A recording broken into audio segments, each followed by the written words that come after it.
Informasi elektronik bla bla bla bla. Mohon maaf sekali lagi, saya ikut merumuskan Undang-Undang Informasi dan Transaksi Elektronik. Jangan sembarangan menggunakan pasal itu untuk mempidanakan. Dalam undangan itu tidak ada juga siapa terlapornya. Padahal kan sudah disebut mana-mana sudah ember tuh ya. Lawyernya mengatakan terlapornya adalah ini. Tapi dalam surat itu nggak ada. Jadi kalau dalam surat itu nggak ada, kita nggak wajib itu melakukan klarifikasi. Pelapornya ada, Joko Widodo, ya. Pasal-pasalnya banyak banget gitu. Tapi terlapornya nggak ada. Nah, terlapornya penting ya teman-teman.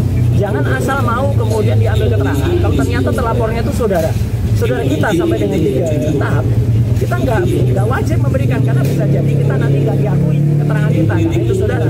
Apalagi yang terlapor itu misalnya kita sendiri, ya. Jadi kita nggak usah ngasih jawaban karena kita berhak untuk diam, berhak untuk tidak memberikan keterangan.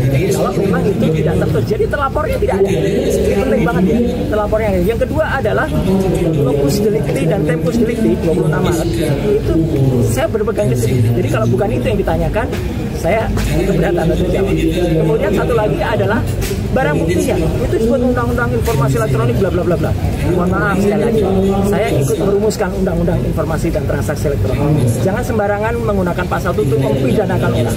Ya, Undang-Undang Informasi dan Transaksi Elektronik itu dibuat dengan niat baik agar Indonesia itu terlepas dari dikucilkan ke dunia internasional karena kita tidak memiliki undang-undang dalam bidang e-commerce. Jadi pasal-pasal itu adalah misalnya untuk 32 dan 35. Itu misalnya untuk seseorang ini bukti transfer kepada teman. Tapi bukti transfer direkayasa, tidak kode 1 juta dijadikan 10 juta. Nah, itu yang dipidana. Ada orang misalnya ya posting itu ijazah asli gitu. Tapi ternyata yang punya ijazah nggak mengakui kalau itu asli. Ya, kader partai itu. Ya, dia yang harusnya bisa kena itu. Dia bisa kena 8 tahun atau 12 tahun. Sedangkan Dr. Rismo, Pak saya tidak melakukan apapun terhadap barang elektronik dan yang penting barang elektroniknya nggak ada. Jadi dokumennya saya tadi tanya, mana dokumen yang dilaporkan? Nggak ada, Pak. Loh, kalau nggak ada ya gimana penyidik? Gitu. Kenapa nggak ada dokumen elektronik? Ini Undang-Undang Informasi dan Transaksi Elektronik. Pasal 5 ayat 1-nya harus ada dokumen elektronik. Jadi kalau dokumen elektroniknya nggak ada, sama saja dengan kita tiba-tiba Bang Rustam ini tiba-tiba dituduh melakukan maaf ya pembunuhan. Tapi mayatnya nggak ada. Gimana bisa dituduh beliau melakukan pembunuhan? Bahkan kalaupun ada mayatnya diperiksa dulu, diforensik dulu. Benarkah mayat itu terbunuh atau dibunuh? Kalau Bang Rusman tiba-tiba ngaku aja saya mau, ya kasihan beliau dong. Jadi saya ngajak teman-teman untuk lebih berpikir ya, termasuk ke penyidik ya. Jangan Anda mau ya diminta untuk mencantumkan pasal-pasal yang bukan peruntukannya gitu loh.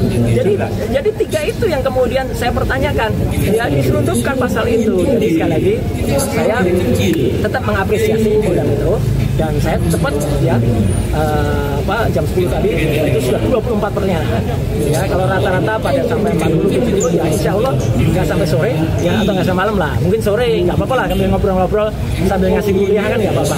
Jadi kita ngasih kuliah tentang undang-undang ITE tadi di dalam itu, ini naskah akademiknya, ini harusnya pasal ini digunakan siapa itu. Jadi itu yang benar, jangan asal mau kita dipaksa. Orang tuh harus tahu hukum, tapi jangan sampai orang itu kemudian dipaksa untuk menjalankan hukum yang tidak pada semestinya. Itu saya kira. Download Tribun X sekarang, menghadirkan lokal menjadi Indonesia.